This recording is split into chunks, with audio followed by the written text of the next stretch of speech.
Okay, number 5, we are going to go ahead and graph this linear equation. Again, your generic form for standard form is y equals mx plus b, where m is your slope and b is your y-intercept as a point, x comma y. So my slope here for problem number 5 is 3. And if there's no number underneath it, you can imagine there being a 1, which will help you when you're graphing. Your y-intercept is a -5, so you're going to write that as 0, -5. So we always start with my y-intercept. So I'm going to go at 0 down to -5. And then I'm going to use my slope to create a few more points. So I'm going to go up 1, 2, 3, and then over 1, because it is positive. And then again, I'm going to go up 1, 2, 3, and I'm going to go over 1. I've got at least 3 points, so I can go ahead and draw my line. Straight line between all 3 of those points with arrows on both sides. Moving on, number 6. Number 6, my slope here is going to be that number in front of the x, so -2 divided by 3, and my y-intercept here is +2, so 0, 2. On the y-axis, I'm going to start with my point 0, 2, and then I'm going to use my slope of -2/3. So if I go up 2, I need to go left 3 to create that negative slope. Okay, and then I go again up 2, left 3, create that line between all 3 of those points with arrows on both sides.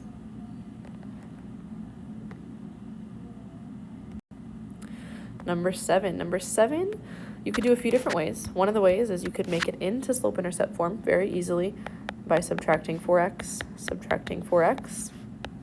So I get y equal to -4x minus 8.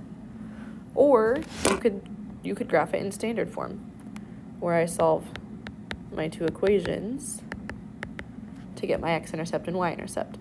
So this is one way that you could do it with my slope-intercept form, or standard. We're going to solve 2 equations. If I plug in 0 for y, I'm solving for my x-intercept. So I have 4x equals 8, so x equals 2. That means my x-intercept is at 2, 0. Now if I solve my y-intercept, I'm going to plug in 0 for x. So 0 here plus y equals -8. 4 times 0 is 0. So I get y equal to -8, with my y-intercept being 0, -8. Now either way you do this, you're going to get the same graph. I'm going to go ahead and graph it with standard form. Starting off at 0, -8 is my 1 point, and then 2, 0 here. Now, if I were to have actually used standard form, I would still start at -8, and then I would use my slope of -4 to go up 4 over 1, up 4 over 1. And I realize I made a mistake actually, because in my standard form, this should be a -8, so this should be a -2, which will change this point right here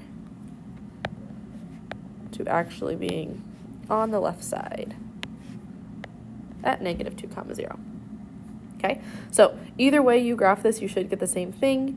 Go ahead and draw a line through all 3 of those points, or through 2 of those points if you did standard form, and you are good to go. Number 8. Number 8 is one of those weird graphs.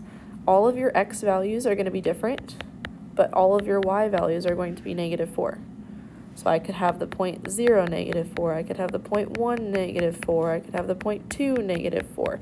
If I graph all of those, we should be thinking about what line is being formed. Is it going to be a horizontal line, or is it going to be a vertical line?